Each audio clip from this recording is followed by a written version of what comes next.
Shalom saudara-saudara yang dikasihi oleh Tuhan. Hendaklah kita selalu menyadari bahwa dalam setiap aspek kehidupan kita, Tuhanlah yang menolong kita. Bukanlah kita yang sedang menolong Tuhan.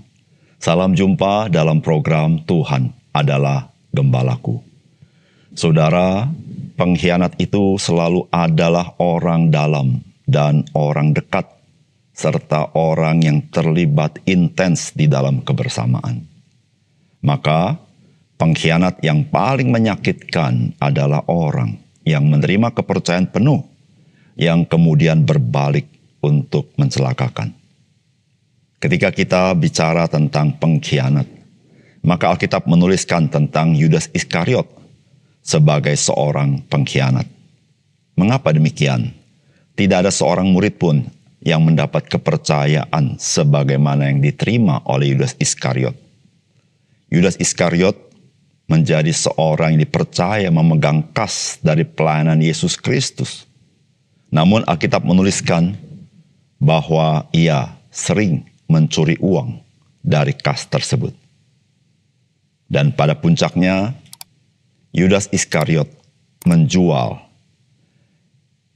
kepercayaannya yang Yesus berikan kepadanya dengan menjual Yesus Kristus dengan harga seorang budak, yaitu 30 keping perak. Saudara, apakah hari ini ada orang Kristen yang menjual Kristus dengan harga yang begitu murah, seharga seorang budak?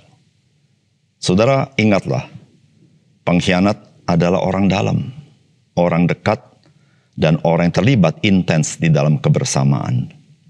Apakah kita adalah orang dalam, orang dekat, dan orang yang terlibat di dalam kebersamaan itu?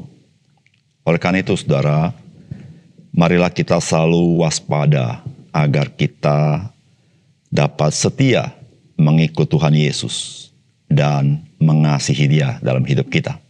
Mari kita membaca Markus pasal ke-14 ayat 10 sampai 21. Lalu pergilah Yudas Iskariot, salah seorang dari ke-12 murid itu, kepada imam-imam kepala dengan maksud menyerahkan Yesus kepada mereka. Mereka sangat gembira waktu mendengarnya dan mereka berjanji akan memberikan uang kepadanya. Kemudian ia mencari kesempatan yang baik untuk menyerahkan Yesus. Pada hari pertama dari hari raya roti tidak beragi, pada waktu orang menyembelih domba Paskah, murid-murid Yesus berkata kepadanya, "Kemana engkau hendak kami pergi untuk mempersiapkan perjamuan Paskah bagimu?" Lalu ia menyuruh 2 orang muridnya dengan pesan, "Pergilah ke kota di sana, kamu akan bertemu dengan seorang yang membawa kendi berisi air. Ikutilah dia dan katakanlah kepada pemilik rumah yang dimasukinya, 'Pesan guru, di manakah ruangan disediakan bagiku untuk makan Paskah bersama-sama dengan murid-muridku?' Lalu orang itu akan menunjukkan kamu sebuah ruangan atas yang besar, yang sudah lengkap dan tersedia. Disitulah kamu akan mempersiapkan perjamuan Paskah untuk kita." Maka berangkatlah kedua murid itu, dan setiba di kota, didapati mereka semua seperti dikatakan Yesus kepada mereka. Lalu mereka mempersiapkan Paskah. Setelah hari malam, datanglah Yesus bersama-sama dengan ke-12 murid itu. Ketika mereka duduk di situ dan sedang makan, Yesus berkata, "Aku berkata kepadamu, sesungguhnya seorang di antara kamu akan menyerahkan aku, yaitu dia yang makan dengan aku." Maka sedihlah hati mereka, dan seorang demi seorang berkata kepadanya, "Bukan aku, ya Tuhan." Ia menjawab, "Orang itu ialah salah seorang dari kamu yang 12 ini, dia yang mencelupkan roti ke dalam satu pinggan dengan aku. Anak manusia memang akan pergi sesuai dengan yang ada tertulis tentang dia. Akan tetapi celakalah orang yang olehnya anak manusia diserahkan. Adalah lebih baik bagi orang itu sekiranya ia tidak dilahirkan." Saudara yang dikasihi oleh Tuhan, menurut catatan seorang sejahterwan yang bernama Josephus, terkait dengan berapa banyak orang-orang Yahudi yang memenuhi kota Yerusalem pada hari raya Paskah, maka diinformasikan terdapat 256.500 korban yang diperhitungkan. Setiap korban itu mewakili 10 orang. Itu berarti kurang lebih pada waktu Hari Raya Paskah di kota Yerusalem terdapat 2.565.000 orang. Bahkan menurut catatan pada tahun 65 sesudah Masehi, terdapat 2,7 juta orang memenuhi kota Yerusalem. Dari kisah yang kita baca, Tuhan Yesus mengutus 2 murid untuk berjumpa dengan seorang laki-laki yang membawa kendi air. Saudara yang kasih dalam Tuhan, di tengah kerumunan banyaknya orang-orang di kota Yerusalem, tidak mudah mencari seseorang yang membawa kendi berisi air. Yang pada umumnya pada masa itu yang membawa adalah kaum wanita. Tetapi dalam kisah ini Yesus kasih tahu adalah seorang laki-laki. Oleh karena itu saudara, di dalam ayat yang ke-13 di situ dikatakan, "Pergilah ke kota, di sana kamu akan bertemu dengan seorang yang membawa kendi berisi air, ikutilah dia." Mungkin lebih baik diterjemahkan sebagai pergilah ke kota, ada seorang yang membawa kendi berisi air menemui kamu. Jadi saudara, kemungkinan bukan kedua murid mencari orang ini, tetapi orang ini yang menemui kedua murid itu. Saudara, sehari sebelum hari Paskah, maka Tuhan Yesus mengadakan makan malam bersama dengan murid-muridnya. Pada malam itu, Tuhan Yesus menyampaikan apa yang akan terjadi. Apakah pesan firman Tuhan bagi kita? Yang pertama, saudara, orang percaya bukan sekadar dinilai dari giatnya, namun juga dari niatnya. Saudara, firman Tuhan berkata, ketika mereka duduk di situ dan sedang makan, Yesus berkata, "Aku berkata kepadamu, sesungguhnya seorang di antara kamu akan menyerahkan aku, yaitu dia yang makan dengan aku." Saudara yang dikasihi oleh Tuhan, kita tahu bersama bahwa ke-12 murid Tuhan Yesus senantiasa menyertai Tuhan Yesus. Berjalan bersama-sama, melayani bersama-sama, dan juga melakukan pekerjaan-pekerjaan Tuhan bersama-sama. Bahkan murid-muridnya menyaksikan akan mujizat-mujizat yang Yesus perbuat. Bahkan juga mereka mendengarkan ajaran-ajaran Tuhan Yesus.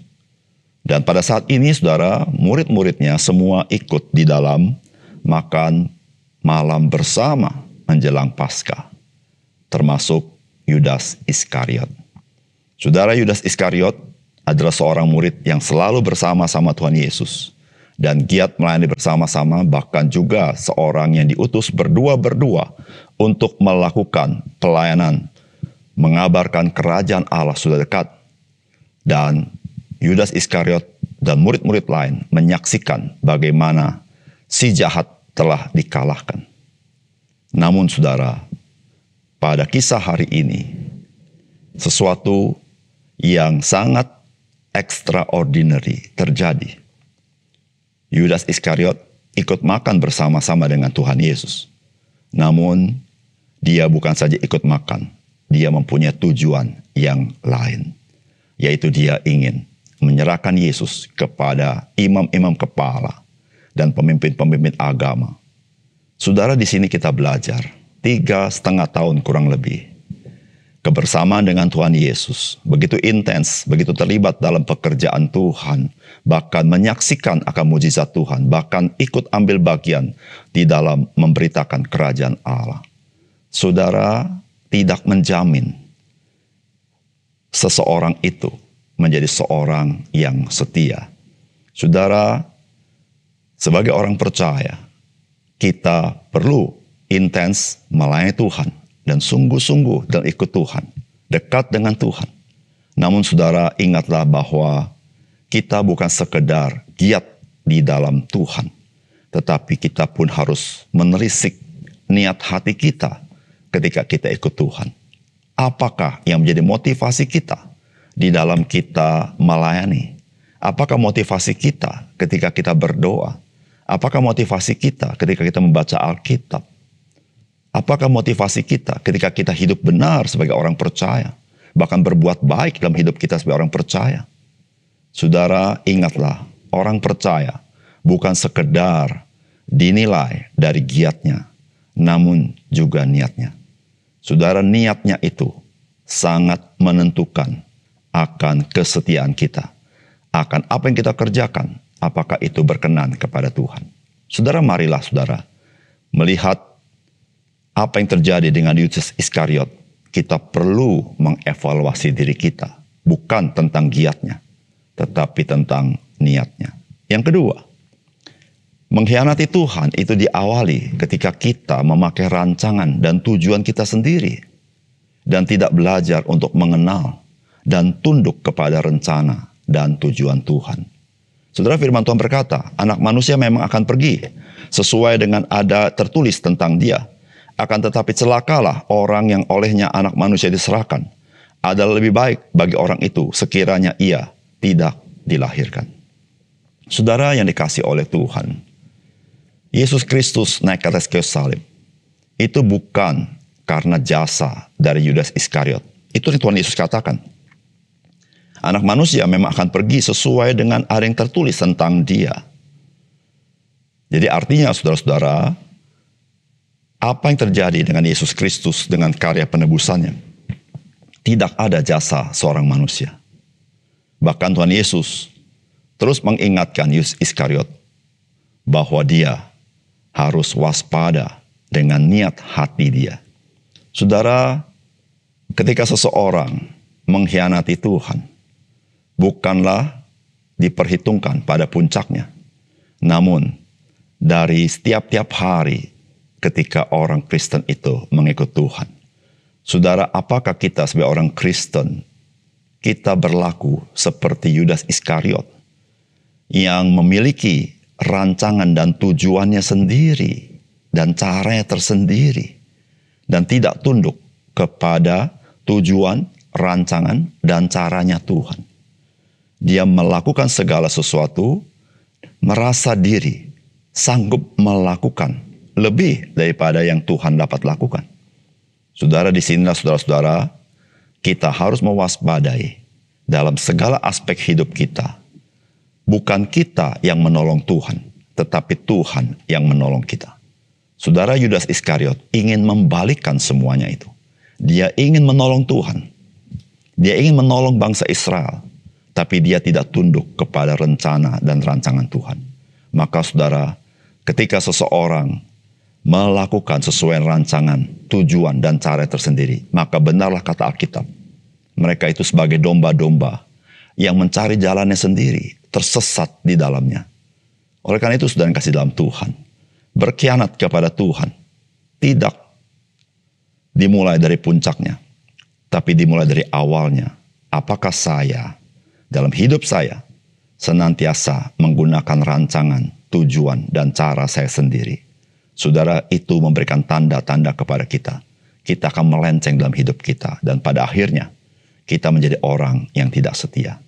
Saudara, cuma satu-satunya yang memberitahukan kita adalah murid Kristus. Sebagaimana yang Tuhan Yesus katakan kepada kita. Jikalau kamu mau ikut aku, kamu harus menyangkal dirimu, memikul salibmu, dan mengikut aku. Saudara, itulah yang menjadi pedoman kita. Apakah saya sedang berjalan di jalan yang Tuhan kehendaki? Mari kita berdoa. Bapa surga, terima kasih untuk kebenaran firman-Mu. Biarlah firman-Mu sekali lagi menyapa kami dan menolong kami supaya kami mengintrospeksi diri. Kami adalah orang-orang percaya yang dekat dengan Tuhan, yang melayani Tuhan, melihat mukjizat Tuhan, dan juga terlibat di dalam pekerjaan-pekerjaan Tuhan. Tetapi ya Tuhan, melalui kisah hari ini, kami termasuk orang-orang yang perlu dan harus mewaspadai, berhati-hati supaya kami tidak menjadi domba-domba yang mengambil jalan kami sendiri. Terima kasih Tuhan, dalam nama Tuhan Yesus kami berdoa. Amin.